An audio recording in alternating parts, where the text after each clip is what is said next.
Welcome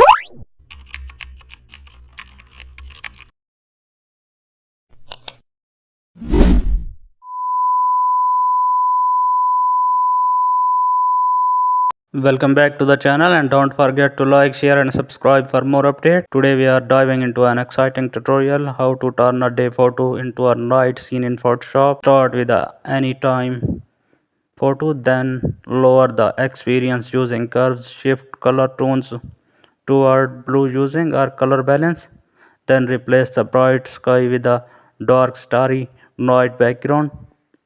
Add faint closed windows and street lights, then create a new layer, paint soft yellow dots for lights and blur slightly. Duplicate blur background areas for atmosphere haze.